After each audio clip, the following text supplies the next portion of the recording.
Xfinity is America's best internet provider according to speedtest.net. Get the fastest speeds and up to 5 lines of Xfinity Mobile included. Click, call, or visit a store today to learn more.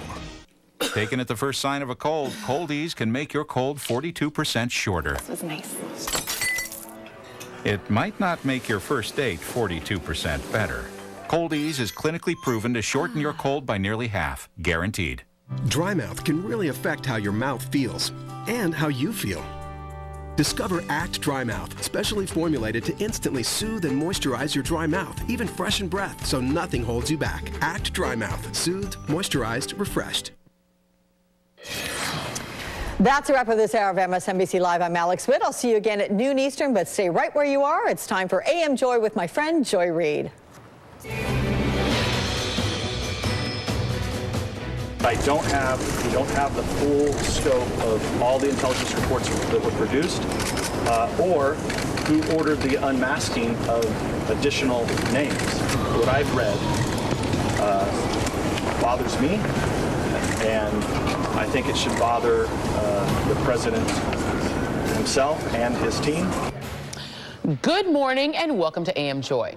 Travel back with me, won't you, to just under a year ago, when the word that was on every Republican's mind and on every block of TV on Fox News was unmasking.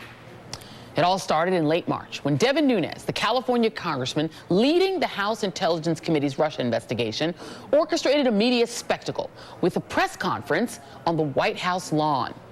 It was around the same time that Donald Trump had concocted a bogus story about President Obama wiretapping him at Trump Tower.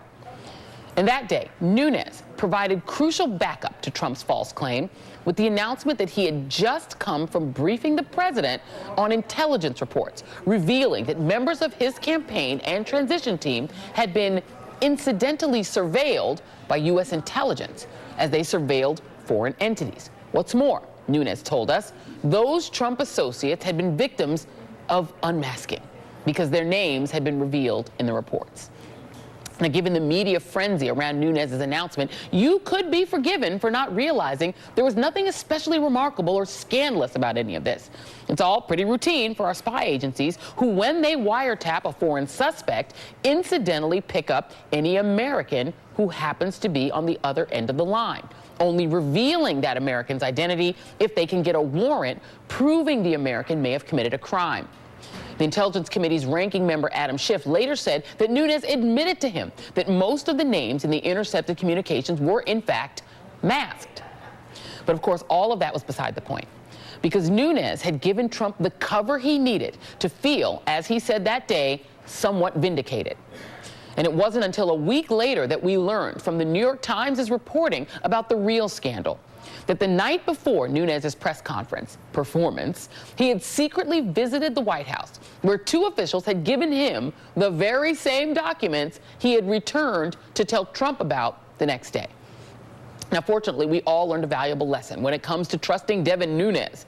In the wise words of President George W. Bush, "Fool me once, you can't get fooled again." Well, so much for the wisdom of George W. Because for the last 2 weeks, Nunes has had us all obsessing over a new word, memo, and what we would learn from it about the integrity of the FBI's investigation into Trump and Russia. And on Friday, over the objections of the FBI and the Justice Department, but allowed by the Speaker of the House, Paul Ryan, and approved by Donald Trump, we got to see the memo that Nunes has had the whole country waiting for. 3.5 pages compiled by Nunes' staffers from intelligence reports that Nunes himself never even read, that offer a few cherry-picked and misleading details about intelligence sources used for a warrant request to surveil Trump campaign advisor Carter Page. No evidence whatsoever of the partisan witch hunt that Trump and Republicans claimed would be exposed. If anything, the memo could actually bolster Robert Mueller's case for obstruction and raise new questions about just how much dirt the FBI has on a key Trump associate. So all the chaos that Nunes created was, as Jim Comey tweeted, for what? Congressman Schiff offered an answer with this explanation earlier this week. The goal is to put out a document that will set a narrative that helps the president, and that narrative is The FBI is corrupt. What they're doing is corrupt. The whole investigation is corrupt. Bob Mueller is corrupt. You should bring an end to this investigation. And that is, I think, singularly destructive. Joining me now are MSNBC contributor Malcolm Nance, MSNBC intelligence analyst Naveed Jamali, Nayyera Haq, former State Department senior advisor, and David Corn, MSNBC analyst and co-author of Russian Roulette, the inside story of Putin's war on America and the election of Donald Trump. Thank you all for being here. Well, Donald Trump is awake, and as he often does on the weekends, he is commenting on the news of the day. Here is the tweet that he sent out this morning. It says, "This memo totally vindicates, in quotation marks, Trump in probe, but the Russian capital witch, capital hunt, goes on and on. There, THEIR, was no collusion, capital C, and there was no, capital O, obstruction." The word now used because after 1 year of looking endlessly and finding nothing, all caps, collusion is dead. This is an American disgrace. Jesus, be an English teacher. Yes. I don't even know where to go first. Nayyera, let's do ladies first with this. Your thoughts on Donald Trump's thoughts?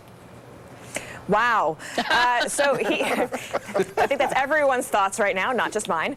But he is doing exactly what Devin Nunes is doing, which is contributing to the chaos and confusion. Two different C words, not the collusion word. But that is the effort of this memo, is to create so much confusion about the facts that American public is just sitting back confused about who is right, who is wrong. It's the classic term of muddying the waters. What is lost in all of this is that several people closely tied to Trump have not only pled guilty, we're talking about Flynn and Papadopoulos, but someone like Carter Page has been under investigation since 2013, well before this memo came out and the first FISA warrant was granted. He has been under investigation for inappropriate contacts with the Russians.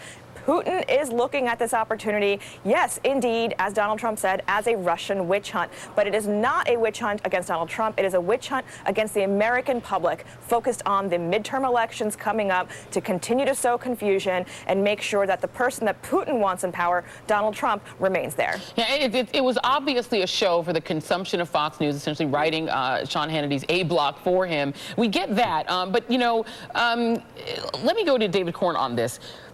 The problem with this memo, which, you know, was put out to great fanfare, is that rather than proving Donald Trump's case, as he said this morning, that there was no collusion, THEIR, was no collusion and that Donald Trump is innocent, it actually proves some interesting things, one of which is that at least 2 of the renewals for FISA warrants to surveil Carter Page were actually done during the Trump administration, not the Obama administration. And of the people in this memo, named in the memo, who have signed off on 1 or more FISA warrants, interestingly enough, most of them are fired. James Comey signed off, Sally Yates, the former acting AG, Dana Bente, who was the acting AG during the Trump administration, was asked to step down. Andrew McCabe has signed off and has been asked to step down. And Rod Rosenstein, who is TBD, apparently.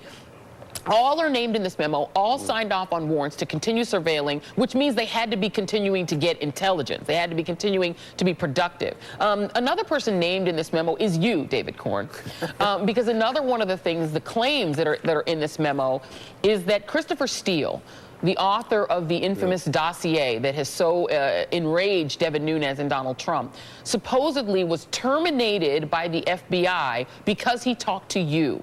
Can you lay out for the audience whether or not that is true?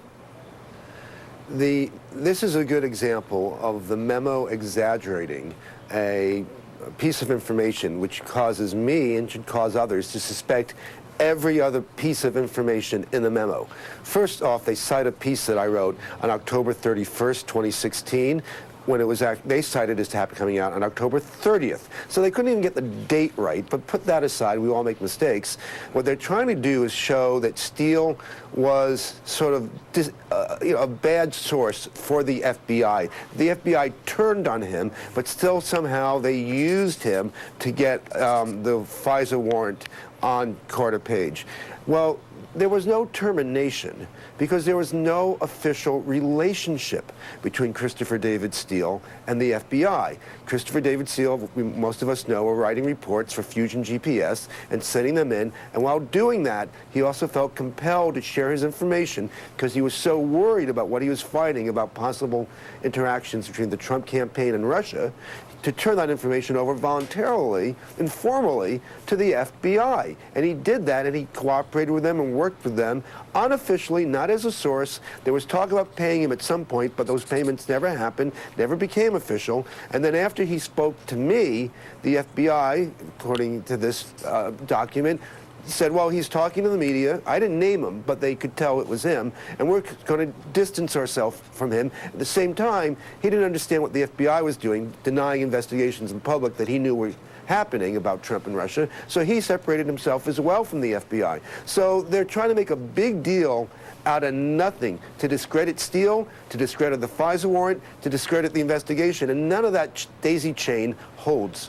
And Malcolm, you know, when you think about Christopher Steele, one of the other things that is highlighted, it's actually bolded in this memo, it's the only thing that's bolded, as Rachel Maddow was pointing out last night, is the idea that Christopher Steele was very much animated by a desire to not see Donald Trump be president of the United States. Now, Christopher Steele is not an American. He can't vote in American elections. He's not a Democrat, capital D. He is a foreign national and a former member of MI6, our closest allies' intelligence services. What do you glean from? Because Republicans want us to take from the quote, he was desperate that Donald Trump not get elected and was passionate about him not being president.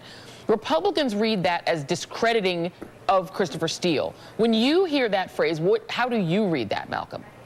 Well, I read it the way that any other intelligence professional would read it.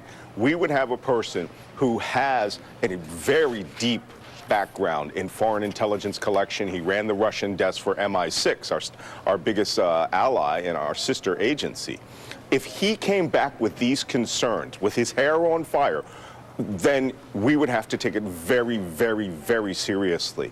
He saw many things in his memorandum that we've all read that made him concerned that the security, the national security of the United States would be compromised. By extension, the national security of the United Kingdom would be compromised. And he wanted to ensure that this got to the proper authorities to be properly vetted through other intelligence sources. So that's what I read out of it. The Republicans live in an alternate reality. Yeah. They want to turn everything into a personal attack, and they're willing to burn down the national security infrastructure of the United States to do that. Yeah, and you know, and right, and seemingly, Naveed, their entire gambit here in this Nunes memo, this overhyped memo, is because they are sanctimoniously upset that Carter Page, of all people, in their mind, was treated unfairly. Now, we know that Carter Page has a history with the FBI, having been sort of nicked, I think, in 2013 for allegedly being targeted for recruitment by Russia. So he was somebody known to the intelligence agencies already.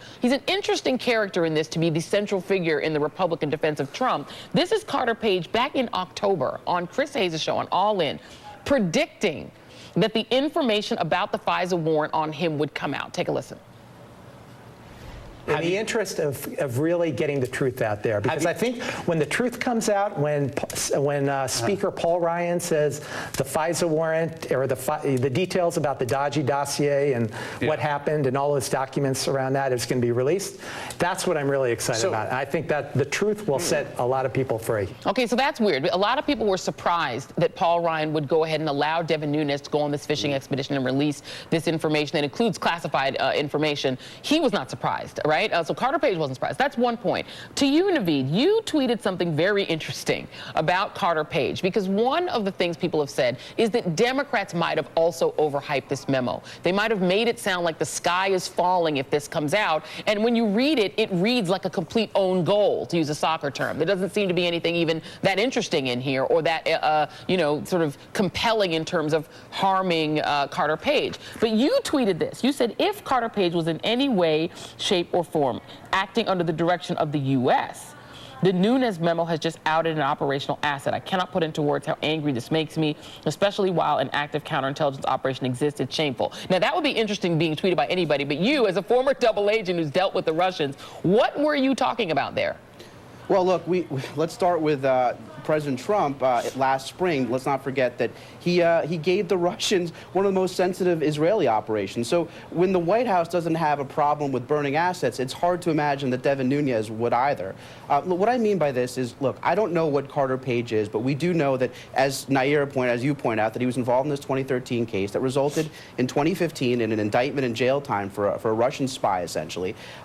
He walked free. He then shows up in 2016 in another counterintelligence operation. I mean, this is pretty remarkable to show up in 2 separate operations and to do so without seemingly any indictments, any jail time. Look, perhaps he's either the luckiest or unluckiest man alive and just happens to, Inspector Clouseau falls into this. Perhaps it's something nefarious, but there's a third possibility. And the third possibility is that this wasn't happenstance, this wasn't coincidence. And on the Chris Hayes show the clip you just showed, I believe he also mentioned that he's talked to the FBI and CIA in the past. It is possible that in some fashion he may have been sharing information with the U.S. government.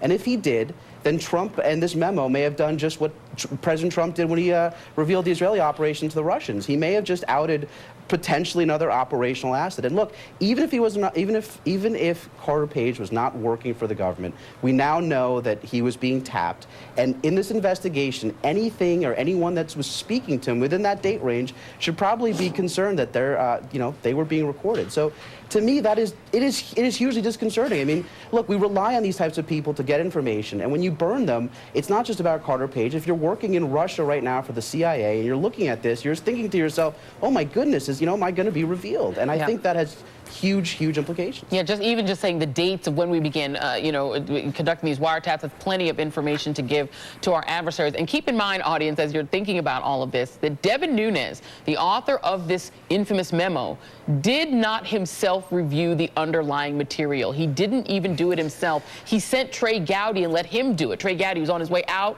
was quitting, was not running for re-election all of a sudden. He read it. Nunes didn't even read the underlying material. Think about that for a minute. And then he used it to create this memo. Malcolm and Naveed will be back after the break. Thank you very much to Nayyera Hack and David Korn. And up next, the media world and Twitter were obsessing about the memo.